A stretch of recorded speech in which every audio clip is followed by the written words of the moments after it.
The annuities case began in 2014. We launched the case in the Superior Court of Justice in Sudbury in September 2014. The trial did not get started until 2017. We started out in Thunder Bay in 2017, and there was 78 days of court hearings for the part one of the trial. Part two of the trial began in 2020 and ended after, I believe it was 3 weeks. There were two decisions from the court in stages 1 and 2 of the trial that were rendered. And following that, Ontario decided that they would appeal those rulings by the court. Today, we're waiting for the 5 justices to render their decision on the 2 appeals by Ontario. Following that, stage 3, which is the final stage of the trial, will occur in the spring of 2022.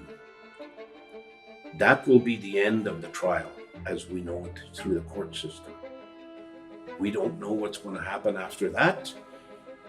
What we are hoping for is that the Crown governments will instead sit with us to talk about a settlement out of court. Forestry, roads, mining, all of those things will be considered in the settlement of the treaty.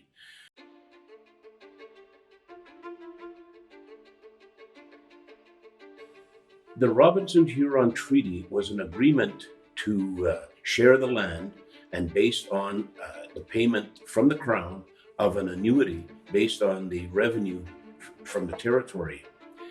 In the start, the annuity was 600 pounds of provincial Crown currency at the time, which amounted to about $1.60 per person.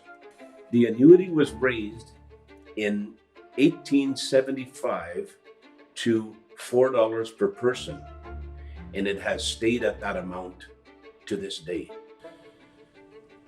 The finality of the Robinson-Huron Treaty annuities case could affect all of the other treaties in Canada, because if the annuity paid in other treaties is not increased, then that would indicate unfairness by the Crown.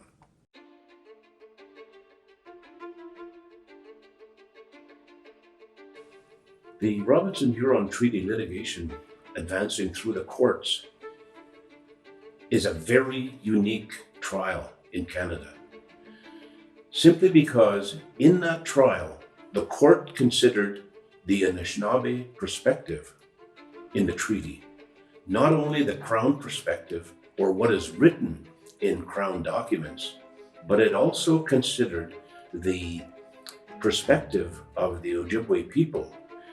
We had elders, we had experts that told about how the Ojibwe people understood the treaty talks in Boughton in 1850.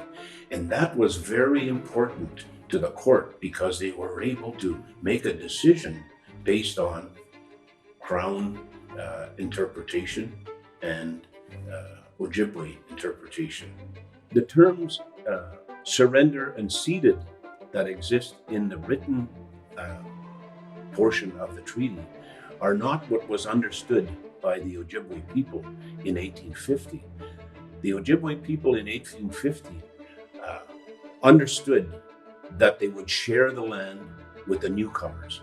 That is the relationship that was built on the treaty. Surrender and ceded have no basis in the Ojibwe language. Our prime obligation under the treaty is to care for the land. So these things have to be done sustainably. Forests, mining, all of those things, use of the waterways, the airways, all of those kinds of things need to be carefully managed so that we do not destroy the land. The land is there for us to live, and we need to take care of it.